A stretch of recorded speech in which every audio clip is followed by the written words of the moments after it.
Hello. नमस्कार साथियों। Actually अभी जैसा कि भारतीय राजनीति के अंदर भूचाल आ चुका है, बहुत ज़बरदस्त हालात जो परिवर्तन हो रहा है, पूरे हालात राजनीति के, पॉलिटिकल और नॉन पॉलिटिकल सभी तरह के चेंजेस आ रहे हैं अभी लगातार। और सबसे बड़ा जो देखिए, जहाँ तक मणिपुर की बात है, अभी तक मणिपुर जल रहा है, उसमें कोई भी समाधान करा नहीं गया है। सॉरी। मणिपुर के अंदर जो हालात हैं उसके अंदर कोई भी उसके अंदर अभी सुधार नहीं आ पाया है। मेरे ख्याल सरकार जो गवर्नमेंट जो प्रेजेंट गवर्नमेंट्स हैं वो ढंग से हैंडल नहीं कर पा रही है मणिपुर की सिचुएशन को। और अभी भी वहाँ वायलेंस लगातार जारी है, थोड़ी कम ज़्यादा, लेकिन अभी भी है, उसको हैंडल नहीं कर पा रही है गवर्नमेंट। और दूसरा, उसके अलावा जो हिंदू राष्ट्र का मुद्दा है वो पूरे देश के अंदर बवाल मचाया हुआ है, उसके अंदर कि हिंदू राष्ट्र होना चाहिए नहीं होना चाहिए, ये तमाम बातें अपनी अपनी जगह। काफ़ी सारे ग्रुप्स हैं जो बोलते हैं कि नहीं, ये सेकुलर रहना चाहिए, हिंदू राष्ट्र नहीं बनना चाहिए। लेकिन ये पक्ष और विपक्ष की बातें हैं, बहुत सारी चीज़ें हैं। वैसे तो ऑलरेडी ये हिंदू हिंदू नेशन है ही। जहाँ 100 करोड़ से ज़्यादा लोग रहते हैं वहाँ पे हिंदू राष्ट्र ही कहते हैं इसको। और वैसे भी जो सेकुलर जो वर्ड है वो इंदिरा जी ने 1975 में ऐड किया उसके अंदर, प्रियम्बल के अंदर। उससे पहले वो सेकुलर नहीं था, हिंदू राष्ट्र ही था। तो सेकुलर तो कम से कम नहीं था। अब सेकुलर नहीं था तो आप क्या बोलोगे उसको? ज़्यादातर जो पॉपुलेशन है जिस देश की वो वही कहा जाएगा। लेकिन जहाँ तक पाकिस्तान की बात है, पाकिस्तान ने अलग होते के साथ ही अपने आप को उसके बाद करा, लेकिन उसने पाकिस्तान ने बाद में किया, लेकिन कर दिया उन्होंने, उसे इस्लामिक कंट्री घोषित कर दी। जब वो धर्म के नाम पे जब डिवाइड हुए तो उसको पाकिस्तान को उन्होंने इस्लामिक कंट्री घोषित कर दी, तो इंडिया क्यों नहीं कर सकता? ये तमाम मुद्दे और डिबेट हैं। और लेकिन मुझे नहीं लगता कि 1975 से पहले जो सेकुलर वर्ड ऐड किया उससे पहले भी क्या कोई किसी को मार देता था या कुछ ऐसा, कुछ उपद्रव होते थे या कुछ ऐसा होता था। कोई खास चेंज नहीं आया। लेकिन हाँ, ठीक है कि सेकुलर होने से लोगों को फ्रीडम मिलती है, लोग सोचते हैं कि हम सब के लिए जगह है यहाँ पे। लेकिन हिंदू राष्ट्र के बहुत सारे मतलब हैं इसमें, हिंदू राष्ट्र के क्या होगा क्या नहीं होगा। क्योंकि अगर हिंदू राष्ट्र का मतलब अगर हिंदुत्व है, या बजरंग दल जैसे जो उग्र ग्रुप्स हैं जो जितना बवाल मचाए हुए हैं, तो उसमें लोगों के अंदर एक डर, एक फियर फैक्टर है। जो तमाम जो दूसरे मान्यताओं की भी बात है कि जो ट्राइबल एरियाज़ हैं वो लोग अलग अलग मान्यताएं रखते हैं, अलग अलग। हमारे यहाँ देश में 20 किलोमीटर पे हर 20 किलोमीटर के ऊपर ही रीति रिवाज चेंज हो जाते हैं, डायलेक्ट्स चेंज हो जाते हैं, बोलने चालने की भाषा में काफ़ी वो आ जाता है चेंज। और उनके हैबिट्स, कल्चर हैबिट्स वगैरह काफ़ी कुछ बदल जाता है। तो वो लोग बट लार्जली 100 करोड़ लोग हिंदू हैं इस देश के अंदर। तो आप इसको ये भी कह सकते हो कि बहुत सारे लोग हैं जो ट्राइबल एरियाज़ के हैं या दूसरे एरियाज़ के हैं या फिर दूसरे धर्म के हैं, वो ये सोचते हैं कि हमारा क्या होगा, हमारे ऊपर क्या बैन लगाया जाएगा, क्या हमारे ऊपर ज़बरदस्ती थोपा जाएगा हिंदुइज़्म, या फिर क्या होगा क्या नहीं होगा, क्या हमें अपने धर्म को मानने की आज़ादी होगी, क्या हमें रीति रिवाज, कल्चर हैबिट जो हमारी हज़ारों साल पुरानी है, क्योंकि ट्राइबल्स की जो कल्चर हैबिट्स है वो हज़ारों साल पुरानी है, उसके अंदर उसमें क्या परिवर्तन आ जाएगा, या बहुत सारे इस तरह के तमाम इश्यूज़ हैं।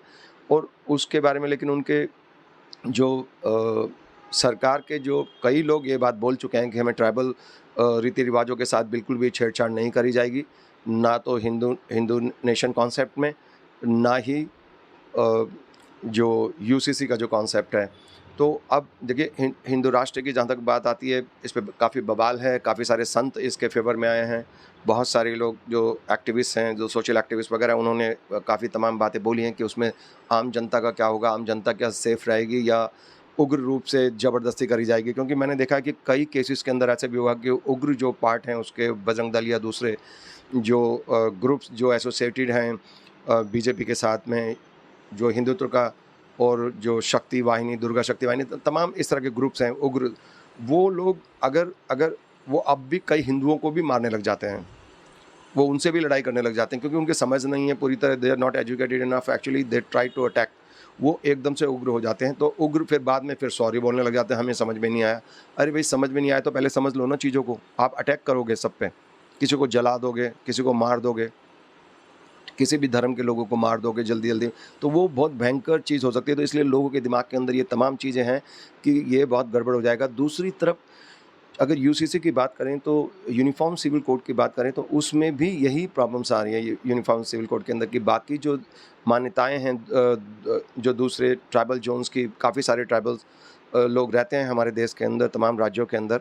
तो उनको ये लगता है कि हमारी मान्यताएँ अलग-अलग हैं, तो क्या ये एक यूनिफ़ॉर्म सिविल कोड की जब बात करते हैं तो क्या सबको बराबर करा जाएगा या फिर क्या करा जाएगा? तो जहाँ तक इस इश्यू की बात है, मैं पहले भी बता चुका हूँ या हम डिस्कस कर चुके हैं, तमाम अलग-अलग चैनल के ऊपर ये बात उठ रही है और काफ़ी लोग डिस्कस करते हैं इस बारे में कि देखिए ऑलरेडी 100 से ज़्यादा ही होंगे बेयर एक्ट्स जो एक्ट्स हैं कानून के अंदर जिस पे पूरा the law of the land work करता है, जिस तरह से पूरा कानून की एक एक जो सिस्टम काम करता है उसमें 100 से ज़्यादा एक्ट्स हैं और इतने सारे एक्ट्स में होने के बाद भी वो पूरे देश पे समांतर रूप से लागू होते हैं वो सारे के सारे।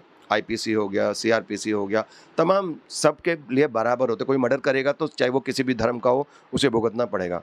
किसी ने चोरी करी, डकैती करी, रेप करा या छेड़ दिया, कुछ भी तमाम जो क्रिमिनल केसेस हैं वो सब क्रिमिनल एक्ट सबके लिए बराबर एप्लीकेबल होता है और उसके साथ ही दूसरे भी बहुत सारे एक्ट्स हैं। मैंने बताया ना कि more than 100 acts are already there working and बहुत समय से चलते आ रहे हैं, ब्रिटिश टाइम से ही चलते आ रहे हैं वो काफ़ी सारे। तो 1871 और कब बहुत बहुत पुराने बने हुए हैं।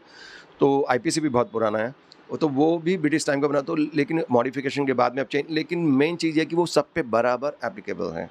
तो जब तमाम सारे एक्ट्स बराबर एप्लीकेबल है तब भी कोई दिक्कत नहीं आई, तो कुछ इश्यूज़ में अड़चन आती है, जैसे शादी मैट्रिमोनियल केसेस हो गए या मेंटेनेंस का इशू हो गया या फिर एडॉप्शन का इशू हो गया या इस तरह के कुछ इश्यूज़ हैं शादी वगैरह से रिलेटेड या कुछ इश्यूज और प्रॉपर्टी से रिलेटेड शेयर करना, सक्सेशन वगैरह, जो तमाम जो चीज़ें कुछ लोग अलग अलग धर्म के हिसाब से अलग अलग चीज़ें मानते हैं। जैसे मुस्लिम लोग बोलते हैं कि हम अलग तरीके से हमारे उसके तरीके से अलग है उसका मतलब, और हिंदू लोग अलग मान्यता है, ट्राइबल जोन में अलग मान्यताएं हैं, और इसी तरह की शादी से रिलेटेड या दूसरे मेंटेनेंस या अडॉप्शंस या इस तरह के बहुत सारे इश्यूज़ हैं जिसमें उनको अड़चन थी। लेकिन यही अगर हम चीज़ देखते हैं तो तमाम जो दूसरे देश हैं, आप दूसरे देशों में वेस्टर्न कंट्रीज़ में जाएंगे तो वहाँ पे जितने भी लोग बाहर से आते हैं, चाहे हिंदू हो चाहे मुस्लिम हो या किसी भी कंट्री के हों, उन पे एक बराबर समांतर एक ही कानून लागू होता है, यूनिफॉर्म सिविल कोड लागू होता है तमाम सिस्टम के ऊपर, हर चीज़ के ऊपर। ये नहीं कि एक आदमी ये करेगा दूसरा आदमी ये करेगा, वो अलाउड नहीं है वहाँ पे।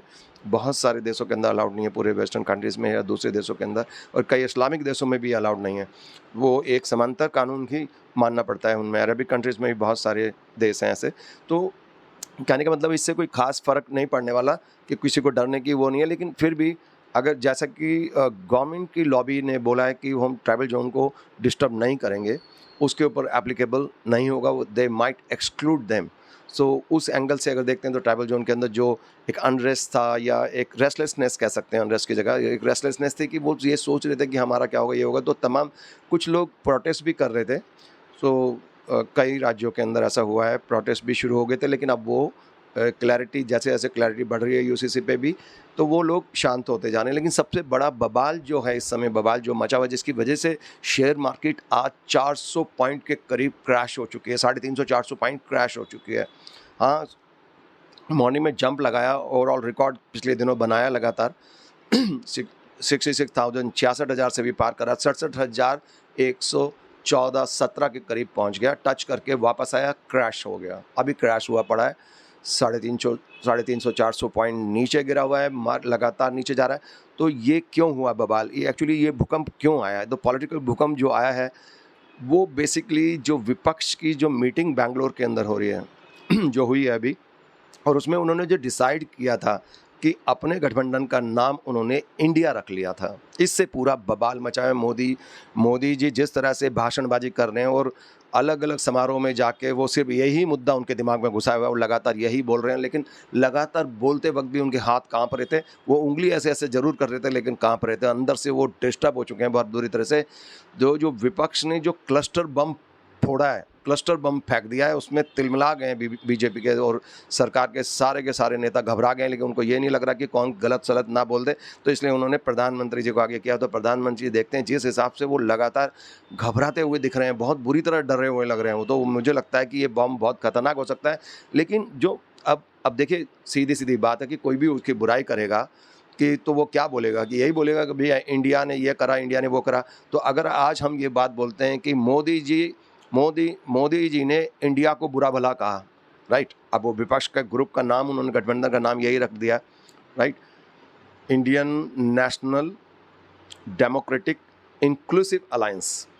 तो अगर अभी उन्होंने ये नाम ही रख दिया है इंडिया, तो अब क्या करोगे? उसके अंदर वो शॉर्ट फॉर्म है उसकी, डॉट डॉट डॉट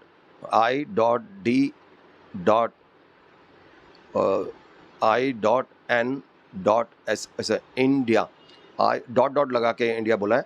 तो इसके अंदर जिससे कि अलग अलग वो उसका शॉर्ट फॉर्म है उसका। तो लेकिन अब बोला तो यही वही प्रचलन में आ जाएगा कि भैया मोदी जी ने धज्जियां उड़ाई इंडिया की, वो तो गड़बड़ चला जाएगा, मोदी जी के खिलाफ ही चला जाएगा, राइट। मोदी जी ने बुरा भला कहा, अखबार वाले तो लिखेंगे, न्यूज़ वाले पत्रकार लोग भी नहीं बाज आएंगे, वो तो लिखेंगे कि मोदी जी ने इंडिया को बुरा भला कहा, मोदी जी ने इंडिया को, वो तो मौका मिल जाएगा उनको। उससे मोदी जी की उल्टी गिनती पहले ही चल गई थी, वो तो काफ़ी दिन से शुरू हुई पड़ी थी। लेकिन वो देखिए, कर्नाटक के इलेक्शन को आप फाइनल नहीं मान सकते। कर्नाटक का इलेक्शन एक एंटी इनकम्बेंसी हो सकता है, वो चीज़ मान सकते हैं, लेकिन राजस्थान का इलेक्शन जो होने वाला है उसके अंदर तमाम पोल खुलने वाली है। अगर कांग्रेस उस इलेक्शन को, राजस्थान इलेक्शन को जीतती है, तो इससे ये मैसेज जा सकता है कि हाँ कांग्रेस में दम है। वरना ये सब बेकार की बात है। कर्नाटक इलेक्शन का विक्ट्री कोई विक्ट्री नहीं मानी जाएगी। वो ऐसा तो हिमाचल में भी हुआ परिवर्तन, वो परिवर्तन होता रहता है, जनता पलटती रहती है सरकार। अब राजस्थान में भी पलटती रहती है हर 5 साल के अंदर। तो अब देखिए क्या होगा, क्या क्या राजस्थान के अंदर हारेंगे ये लोग। अगर कांग्रेस हारती है तो उसका वजूद वहीं के वहीं टिक जाएगा। अब मेन खेल जो गठबंधन का है, गठबंधन के अंदर इतने सारे नेता हैं, उन्होंने अभी कोई नेता डिसाइड नहीं करा है अपना किसको नेता बनाएंगे, लेकिन जो नाम घोषित कर रहा है उससे बौखला गई है पूरी की पूरी बीजेपी। और इतने तमाम जो उनके लोग जिस तरह से बौखलाए हुए हैं, बीजेपी के सारे लीडर्स, बहुत बुरी हालत हो चुकी है उनकी। और इस वजह से उनकी घबराहट को देखते हुए मुझे लगता है शेयर मार्केट में उसका असर पड़ा है। और शेयर मार्केट को लग रहा है कि यार ये तो उन्होंने कहते हैं ना, अभी तक तो मोदी जी कहते थे मास्टर स्टॉक मार दिया, मास्टर स्टॉक मार दिया। अभी वो क्लस्टर बम फोड़ दिया इन्होंने उसके ऊपर। वो रशिया और अमेरिका तो बाद में फोड़ेंगे क्लस्टर बम, ये तो अभी फोड़ दिया इन्होंने विपक्ष ने। ये तो एक जगह नहीं लगा, पूरे बीजेपी के हर बंदे के लगा जाके पीछे। और उनकी तो हालत ख़राब हो चुकी है, बहुत बुरी हालत हो गई है। क्योंकि पूरी स्ट्रेटजी जो है ना आपकी इलेक्ट्रल, जो इलेक्शन की जो पूरी स्ट्रेटजी है वो सब चेंज हो जाएगी। कैसे करोगे भैया? इंडिया पे अटैक करोगे? अभी तक तो एक एक बंदे को बोल रहे थे, अब जैसे कांग्रेस को धोते रहते हैं परिवारवाद परिवारवाद। अरे बोर हो गए लोग इनसे, परिवार। मोदी जी कौन सा भला करते हैं किसी का? वो भी क्षेत्रवाद करते रहते हैं। बुलेट ट्रेन चलाएंगे तो अहमदाबाद से बॉम्बे चलाएंगे। किसी भी माइक्रोन से लेके कोई भी सेमीकंडक्टर की चिप बनेगी, कोई भी अमेरिका जाएंगे, इजिप्ट जाएंगे या फ्रांस जाएंगे, जो भी कोई यहाँ पे लगेगा प्रोजेक्ट वो जाके गुजरात में लगेगा। रोजगार, लाखों लोगों को रोजगार मिलेगा, गुजरात के लोगों को मिलेगा। जीएसटी का पूरा कलेक्शन पूरे हिंदुस्तान से होता है और मेजर सारे डेवलपमेंट के नाम पे खूब चंदा बहाते रहते हैं वहाँ पे गुजरात में जा जाके। आप उनका डाटा निकालिए ना, पूरा डाटा देखिए कितना पैसा हम इंडिया का या फिर बीजेपी रूल स्टेट्स के अंदर जाता है, सारा का सारा पैसा।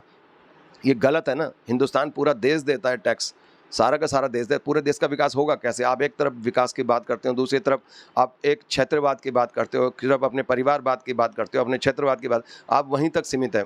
मोदी जी उस सर्कल से नहीं निकल पा रहे हैं। एक विषय नेता बनने के जो ख्वाब देखते हैं, उनमें विषय नेता वाली बात ही नहीं है। वो तो इंडिया को ही अपना पूरा इंडिया नहीं समझते हैं, तो विषय को क्या समझेंगे विषय अपना? तो वो बहुत बड़ी चीज़ है। वो दुनिया तो ग्लोबल, पूरी दुनिया तो बहुत दूर की चीज़ है, अपने भारत को ही भारत नहीं समझते हैं पूरी तरह से। तो ये जो तमाम चीज़ें हैं पैटर्न, इससे पहला जो ऐसा शॉट लगा है कि उसमें बुरी तरह से हालत ख़राब हो गई है। मोदी गवर्नमेंट की इतने बौखलाए हुए हैं और इस वजह से पूरी शेयर मार्केट क्रैश हुई पड़ी है। घबराहट का वातावरण है। जैसे कि आप जानते हैं कि शेयर मार्केट के अंदर कभी भी अगर ऐसा होता है, थोड़ा से भी पॉलिटिकल सर्कल में उथल पुथल होती है और उनको लगता है कोई भी एंटिसिपेशन, कोई भी ऐसा चीज़ जो उनको दूर से भी लगता है कि ऐसा हो सकता है, एकदम से क्रैश हो जाती है। उसको देखते हैं भगदड़ मच जाती है, बिकवाली शुरू हो जाती है और मार्केट में भगदड़ मच जाती है। बड़े बड़े जायंट्स तो भाग लेते हैं, फॉरेन इन्वेस्टर्स भी भागना बेचना जैसे ही शुरू करते हैं, भैया ये तो गया मोदी। तो वो मोदी की घबराहट, जो मेन चीज़ है, देखिए मोदी जी अगर बहुत परफेक्ट अगर नेता होते, अपने आप को संभालते, लेकिन वो जिस हिसाब से बौखलाए हुए अगर भाषणबाजी कर रहे हैं और कांप रहे हैं उनके हाथ पैर, उससे तो लग रहा है गई कहानी इनकी, तो बहुत घबरा गए। अरे हिम्मत है तो भाई मजबूत होकर दिखाना, एक्सप्रेशन तो मतलब डरे हुए, आपकी हवाइयाँ उड़ी हुई हैं, डर बैठा हुआ, आपका दिमाग काम नहीं कर रहा है, आपका उंगली कांप रही है, ऐसे कर रहे हैं। अरे गड़बड़ हो गया है। इससे पूरा मार्केट क्रैश हो गया। कितने लाख करोड़ का नुकसान हो जाएगा पता है आपको? जनता का नुकसान हो जाएगा, वो तो भगदड़ मच गई, फॉरेन इन्वेस्टर्स भाग जाएंगे सारे के सारे, और जैसे ही वो भागना शुरू करेंगे इंडियन भी बेचना शुरू कर देते हैं मार्केट में, क्रैश क्रैश क्रैश। जो लोकल जो रिटेलर्स हैं वो देखो, हमारी तो भाषा अलग है, हम वैसे तो बड़े गंदे गंदे शब्द यूज़ करते हैं लोकली कि लग गई, वो लग गई, तमाम चीज़ें, लेकिन बहुत बुरी हालत, सच में बता रहा हूँ, लोग मर जाएंगे बेचारे। और वैसे ही महंगाई इतनी ज़्यादा हो रही है, अनएम्प्लॉयमेंट हो रही है, काला धन का अंबार लगा हुआ है, पूरे के पूरा सिस्टम खत्म, खराब हो चुका है पूरा का पूरा इंडिया का सिस्टम। मैं इसीलिए बता रहा हूँ, लगातार मुझे एक डर लगा हुआ कि कभी सिविल वॉर जैसी सिचुएशन इंडिया में ना आए। सरकार को कंट्रोल करना चाहिए चीज़ों को, अपने एक्सप्रेशन को, अपने डर को। अरे डर को कंट्रोल नहीं करोगे तो हार जाओगे मोदी जी। लेकिन तो डर को कंट्रोल करोगे, दूसरों पे अटैक मत करो।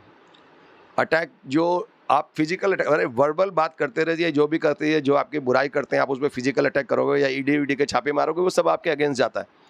क्योंकि लोग कोई बेवकूफ़ नहीं है, लोग पढ़ते हैं, अखबारों में पढ़ते हैं, सब जानते हैं कि आप क्यों कर रहे हैं, क्या कर रहे हैं, ईडी वीडी। अब ईडी के छापे मारने, आईबी के छापे मारने, तो भैया आईबी पीछे लगानी है आपने, या सीबीआई की इंक्वायरी, कोई भी करना है आपने, ईडी के छापे मारने, उस सबके लिए बराबर होना चाहिए। आपकी पार्टी में कोई संतों की पार्टी नहीं है, आपकी जो पॉलिटिकल पार्टी है, मैं बाकी दलों की बात नहीं कर रहा जो आपसे जुड़े हुए हैं, उसमें हो सकता है कुछ संत भी हों, लेकिन आपकी पार्टी को जो फंड करते हैं वो तो सब बिजनेसमैन है ना, पैसा लगाते हैं वो लोग सारे के सारे। कोई, और पैसे लगाने वाले जितने भी है वो संत थोड़ी हैं।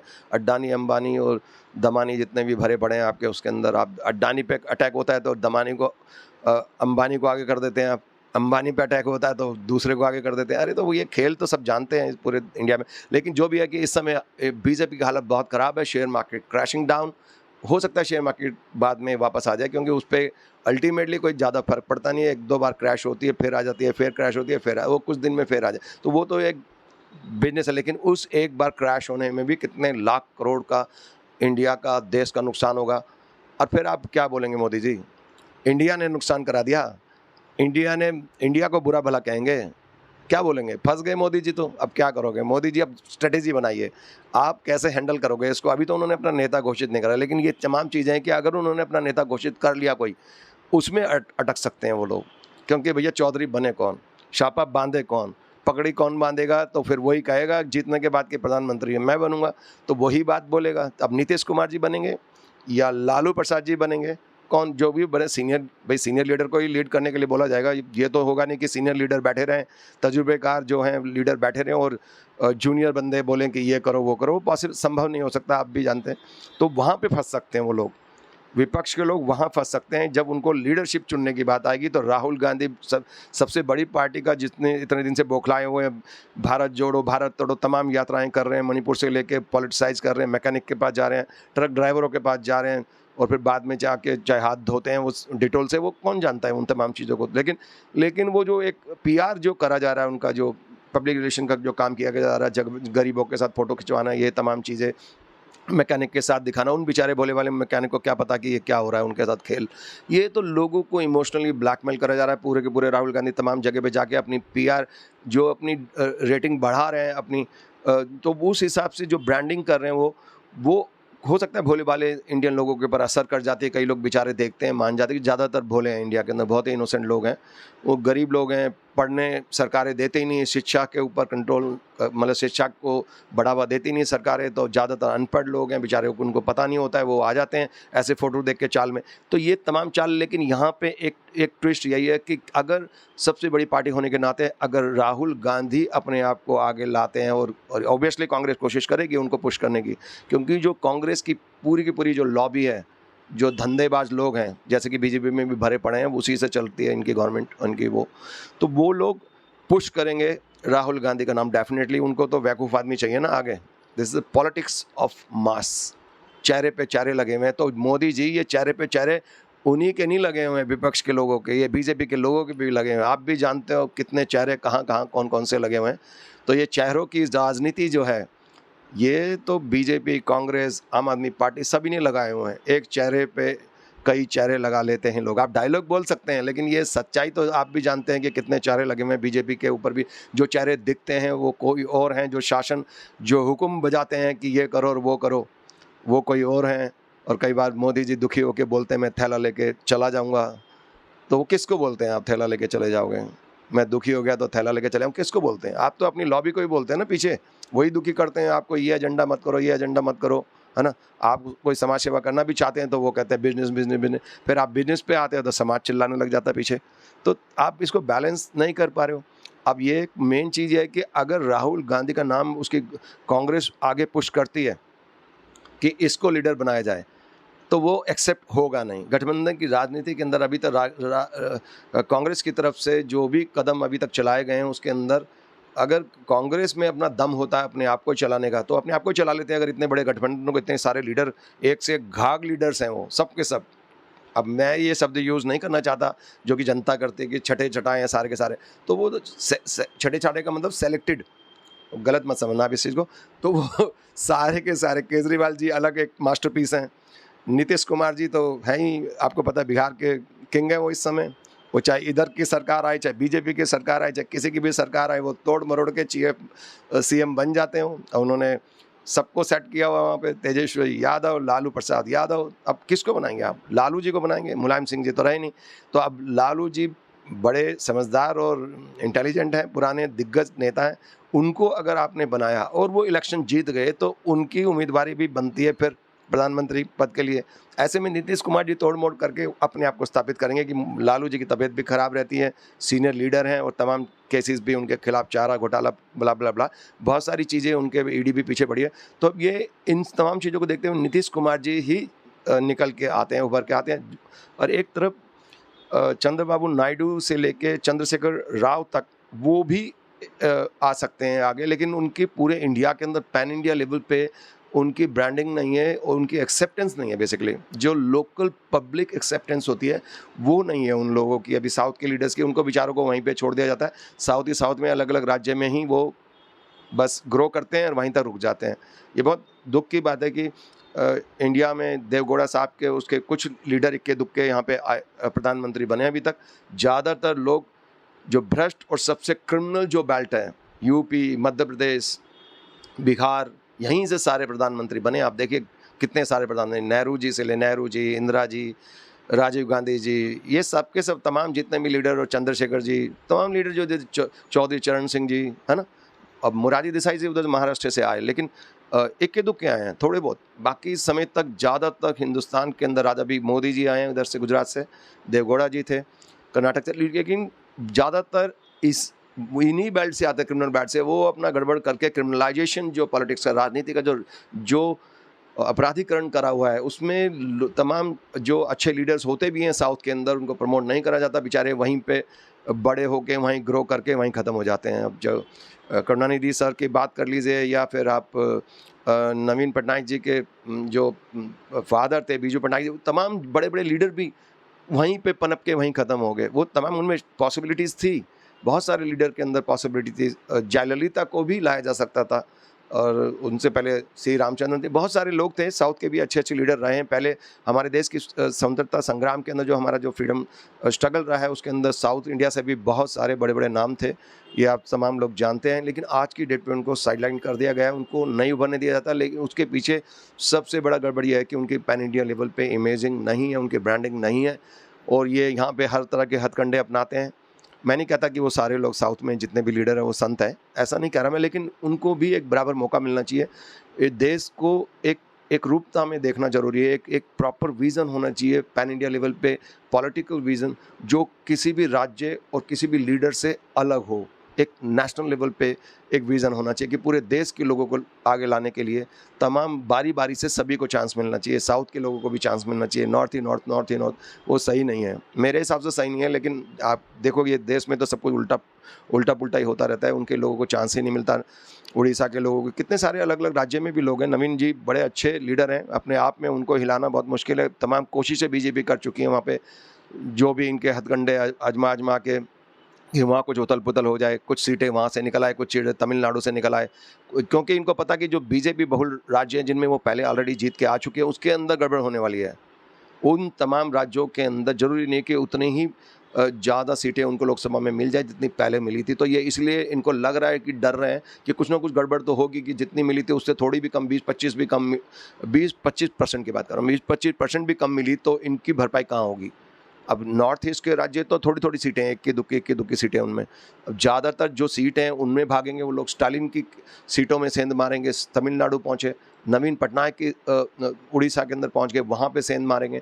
तो इसी तरह से तमाम जगह पे देख रहे हैं और वो उनको लगता है राजस्थान के अंदर तो सत्ता पलटेगी तो शायद यहाँ से भी आएगी। वैसे भी लोकसभा में राजस्थान से मोदी को ही मिली थी सीटें ज़्यादातर, लेकिन इस तरह से अब कहानी पलट सकती है। महाराष्ट्र के अंदर इन्होंने तिकड़म भिड़ा-भिड़ू के अपना कर लिया, एनसीपी को भी उन्होंने, शरद पवार को भी थोड़ा डिस्टर्ब करा हुआ है, पूरा का पूरा अजीत पवार को अलग से करके सरकार अपने साथ, अगर कुछ गड़बड़ होती है तो वो वहाँ पे हालात बहुत वो बीजेपी चाहेगी कि पावर उन्हीं के हाथ में रहे टोटलिटी के अंदर, चाहे वो अजीत पवार के थ्रू हो या शिंदे के थ्रू हो। बीजेपी चाहेगी कि महाराष्ट्र से लेके जो भी बड़े राज्य हैं जिनमें ज़्यादा से ज़्यादा लोकसभा की सीटें हैं, उनके अंदर बीजेपी अपना ही पावर बनाए रखेगी और कुछ सीटें इन राज्यों में भी कम होंगी, उनकी भरपाई करने के लिए पूरी राजनीति करी जा रही है अलग-अलग राज्यों के अंदर। तो ये अगर नहीं हुई, भरपाई अगर दूसरे राज्यों में नहीं हुई, जो 20-25% टूटेंगे इनके वोट इस बार, वो क्योंकि 2 बार जीत चुके हैं, तो इनको लगता है कि 19 के अंदर पीक आ चुका है, तो अब थोड़ा कम होगा। तो अगर कम हुआ तो इसकी भरपाई कहाँ होगी? ये दूसरे राज्यों में ढूँढ रहे हैं, और दूसरे राज्यों में अगर नहीं हुई, तो इनकी हो जाएगी सीटें कम। अगर और एक लहर चल गई, जैसे कि अभी इंडिया नाम रख लिया, तो ये उथल-पुथल और मच सकती है। अगर और कुछ भी अगर लहर चल गई इनके उनके खिलाफ, वैसे भी लोग दुखी हो चुके हैं बीजेपी से, तो ये हमेशा परिवार पर एक ही रट्टे-रटाई बात करते हैं। करप्शन और जितना भी है महँगाई और बेरोज़गारी, तमाम मुद्दे इतनी अपनी जगह, इतना हालत ख़राब है देश का। तो उनमें उनको तमाम चीज़ों को देखते हुए उनको लगता है कि बीजेपी को 20-25% तो वैसे ही घट जाएँगी सीटें, और उनकी अगर भरपाई दूसरे राज्यों से नहीं हुई और कोई लहर भी आ गई साथ में, तो जितनी, मान लो कि 100 में से 20-25% गई, 25% गई, 75 सीट बची। मैं एग्जांपल दे रहा हूँ आपको सिर्फ ये, आप 300 के हिसाब से भी सोच सकते हैं, जितनी पहले मिली थी उससे कम।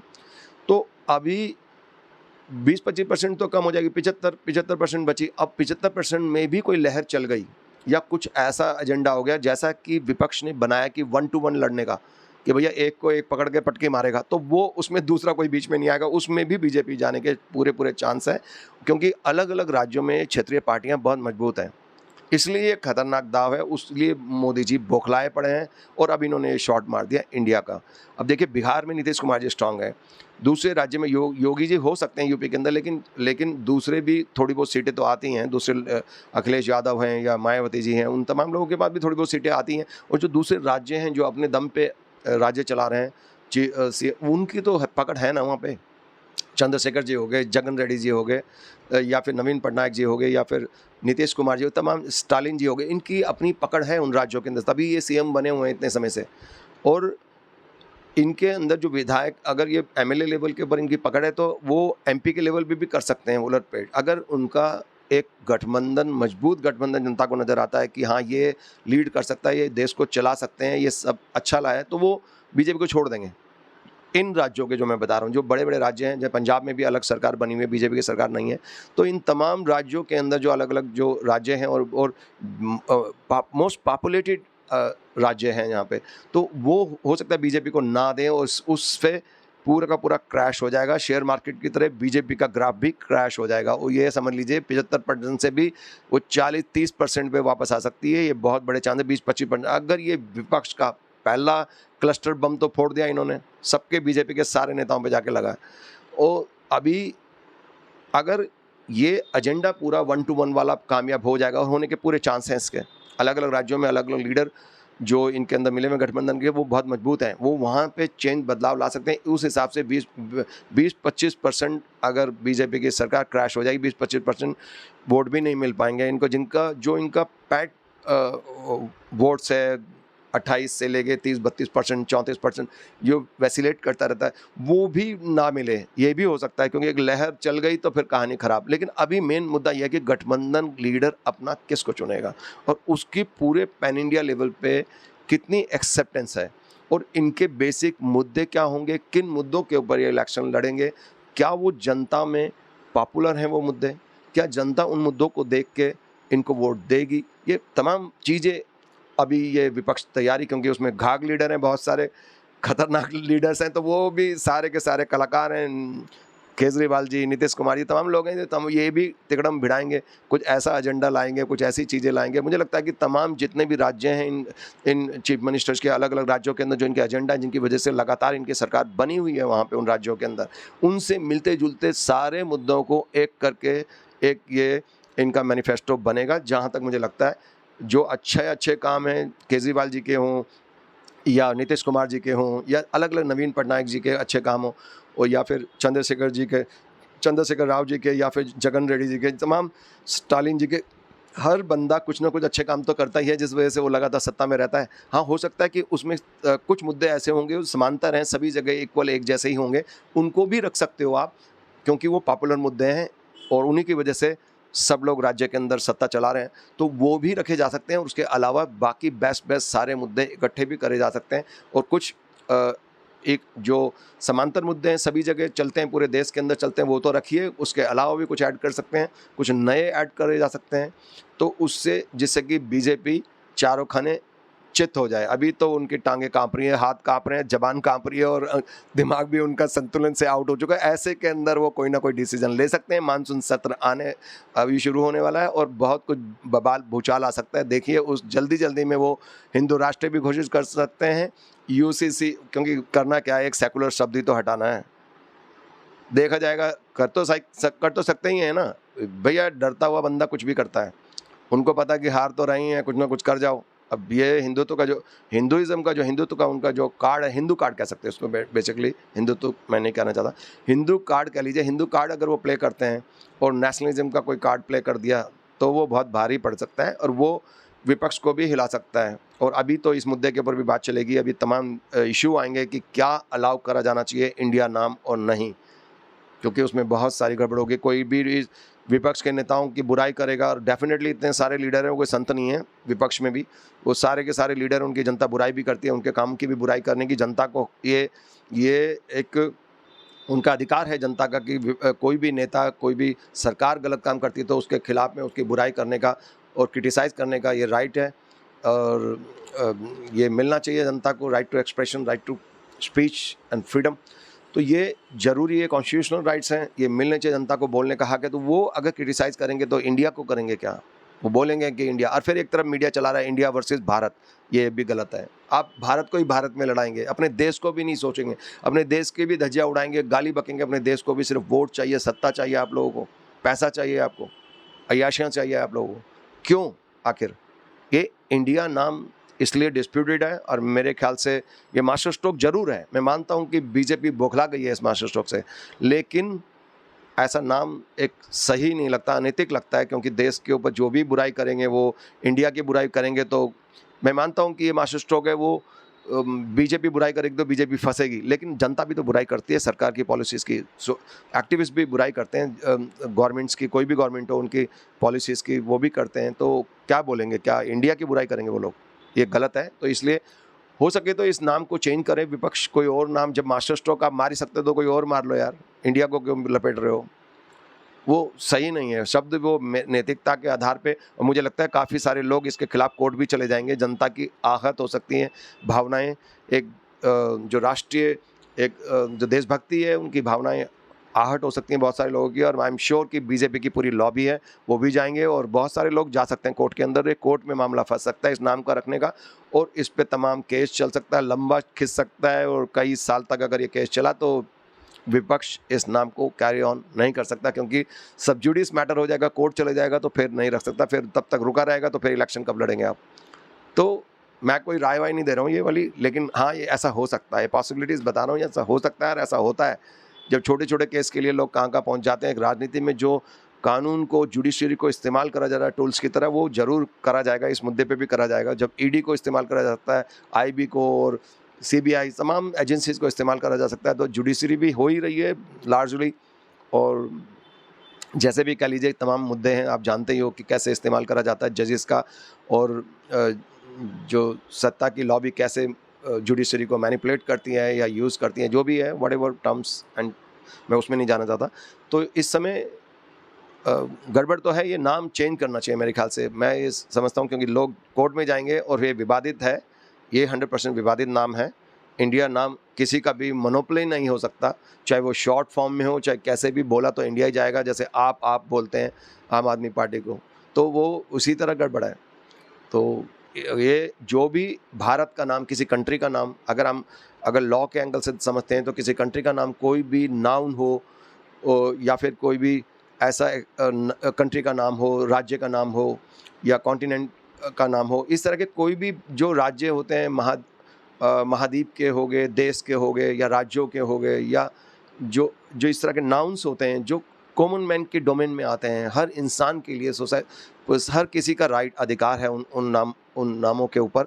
कोई एक गठबंधन या कोई व्यक्ति उसको रजिस्टर नहीं करा सकता और ना ही उसका इस्तेमाल कर सकता। अगर वो कहते हैं, गठबंधन के सहयोगी बोलते हैं हम रजिस्टर नहीं करा रहे हैं इसको, हम तो वैसे ही रखा हुआ है, तो फिर कोई दूसरा भी रख लेगा, फिर तीसरा भी रख लेगा। अधिकार तो सबका है ना। कानून रूप के मैं एंगल से बता रहा हूँ कि ये ऐसा हो सकता है, क्योंकि जहाँ तक इंटेलेक्चुअल प्रॉपर्टी राइट्स की बात आती है, तो उस एंगल से मैं बता रहा हूँ कि किसी का भी मोनोपोली नहीं है उसमें। ऐसे नाम के अंदर किसी की मोनोपोली नहीं है। इंडिया नाम कोई भी रख सकता है, तो इसलिए एक किसी को मोनोपोली नहीं दे सकते, उसका डोमिनेंस नहीं दे सकते, और बहुत गड़बड़ हो जाएगा, उससे ख़राब हो जाएगा, सीरा लड़ाई झगड़े क्लेश होगा। तो इस तरह के, या फिर कोई जितने भी जो कॉमन नाम होते हैं वो भी रजिस्टर नहीं करा जा सकते। अब जैसे आपने देखा होगा अग्रवाल स्वीट्स, तो अग्रवाल स्वीट वो रजिस्टर नहीं करवा सकता, अग्रवाल को नहीं करवा सकता, अग्रवाल स्वीट्स है वो भी नहीं करवा सकता। तो अग्रवाल नाम से बहुत सारे खाने पीने की दुकानें खुली होंगी और उन पर किसी का ठेका नहीं है, कोई भी खोल सकता है। मैं क्योंकि IPR एक्सपर्ट भी हूँ, मैं इंटेलेक्चुअल प्रॉपर्टी में मैंने स्पेशलाइजेशन भी किया हुआ है, मैंने LLB किया है, LLM किया है, और बहुत सारे PG डिप्लोमा भी किए हुए हैं मैंने। तो उस पर मैं उस एंगल से बता रहा हूँ आपको कि इंटेलेक्चुअल प्रॉपर्टी मैंने स्पेशलाइजेशन किया हुआ है, तो मैं उस एंगल से आपको थोड़ा सा बताने की जनता को कोशिश कर रहा हूँ कि वो पॉसिबल नहीं है। किसी के पर्सनल डोमेन नहीं बन सकता, किसी को वो सभी के लिए अलाउड है। वो चीज़ जनता के उसमें आता है, उसमें वो अधिकार में, तो कोई भी यूज़ कर सकता है उसको। और जैसे बीकानेर है, बीकानेर को नहीं कर सकता क्योंकि वो राज्य के किसी टाउन का, किसी शहर का नाम है, उसको कोई रजिस्टर नहीं कर सकता, इसलिए उन्होंने बीकानेर वाला करके रजिस्टर कराया, बीकानेर वाला स्वीट शॉप ब्ला ब्ला ब्ला। तो ऐसे तमाम जो नाम हैं, जो जोग्राफिकल इंडिकेशंस भी हैं, इसमें बहुत सारी चीज़ें होती हैं, बहुत लंबी फील्ड है, दुनिया की हर चीज़ उसमें आती है, तो वो मैं इसमें डिबेट नहीं कर सकता यहाँ पे। लेकिन मैं सिर्फ इस एंगल से, इंडिया जो वर्ड रखा है उस एंगल से बता रहा हूँ। ना तो वो रजिस्टर हो सकता और ना ही उसको एथिकली यूज़ करना चाहिए, क्योंकि देश की बुराई होगी उससे। इन जितने भी जो भी भ्रष्ट नेता हैं उसके इंडिया के नाम के पीछे छुप नहीं सकते हैं। ये कोई संतों का गठबंधन नहीं है, ये सब जानते हैं कांग्रेस कितनी पुरानी पार्टी है, और 2011 के अंदर इंडिया अगेंस्ट करप्शन ने हटाया था, कितने सारे स्कैम थे इनके अगेंस्ट भी, घोटाले थे ना, कोल घोटाला, स्टैम्प पेपर घोटाला, कॉमनवेल्थ गेम घोटाला, बोफर्स घोटाला, तमाम घोटालों की बड़ी लिस्ट है इनके खिलाफ भी। तो ये थोड़ी कि इंडिया नाम रख लोगे तो संत बन जाओगे जी, कोई हमें कुछ कहेगा नहीं, बोलेगा नहीं। ये गलत है, ये अनएथिकल है, और ये नहीं होना चाहिए। इसके लिए हो सकता है कि सुप्रीम कोर्ट भी सो मोटो एक्शन ले सकता है। ऐसा नहीं होता कि कोई गड़बड़ हो कि कोर्ट चुपचाप बैठा रहेगा। ये हो सकता है कि ये जरूरी नहीं कि कोई PIL डालेगा तभी होगा ऐसा। वो सो मोटो भी एक्शन ले सकता है, कोर्ट खुद एक्शन ले सकता है, उस पर डिबेट करा जा सकता है, लेकिन ये रोका जा सकता है बहुत आसानी से। ये खाली मतलब is very dangerous trend to do this kind of activity, like just to, आप इलेक्शन जीतना चाहते हैं, सत्ता में आना चाहते हैं, ऐसा सब कुछ नहीं करा जाना चाहिए। इसी के साथ मैं बंद करता हूँ, बहुत लंबा हो जाता है, लोग देख भी नहीं पाते हैं। वैसे तो थैंक यू वेरी मच जितने भी लोग देखते हैं, क्योंकि 47-48 मिनट का वीडियो भी देख लेते हैं लोग। मैं बहुत बहुत धन्यवाद करता हूँ, तमाम लोगों को सैल्यूट करता हूँ। अगर आपको अच्छा लगता है तो लाइक कर लीजिए, डिसलाइक है तो डिसलाइक भी कर सकते हो, लेकिन लाइक है तो लाइक कर सकते हो। अगर अच्छा लगता है तो सब्सक्राइब भी कर देना। ये बहुत मेहनत कर रहा हूँ मैं इस पर, मैंने जर्नलिज्म किया हुआ है, लेकिन बहुत कोशिश कर रहा हूँ कि इसको स्टार्ट करूँ।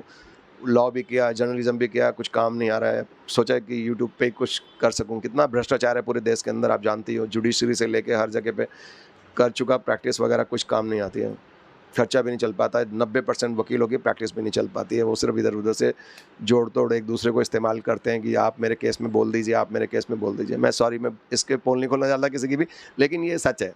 वहाँ पे 10% लॉयर्स की भी ढंग से प्रैक्टिस नहीं चलती है। और जर्नलिज्म का क्या हाल है आप भी देख लीजिए। मेन स्ट्रीम मीडिया है, बाकी तो सोशल मीडिया है ना अपना, तो इसलिए स्टार्ट करा कि शायद चलो इतनी मेहनत करी थी, टॉपर था मैं जर्नलिज्म में भी, कोई फ़ायदा नहीं हो रहा किसी चीज़ का, तो कोशिश करा कि चलो सोशल मीडिया पे एक चैनल शुरू करा जाए अपना। तो अगर आप कुछ हेल्प करेंगे तो सपोर्ट करेंगे तो शायद मैं लगातार करूँगा, वरना इसको बंद करूँगा मैं फिर, अगर सपोर्ट नहीं होगा तो कोई भी। Thank you very much for watching. शुक्रिया। God bless you all. Thank you. जय हिंद, जय भारत।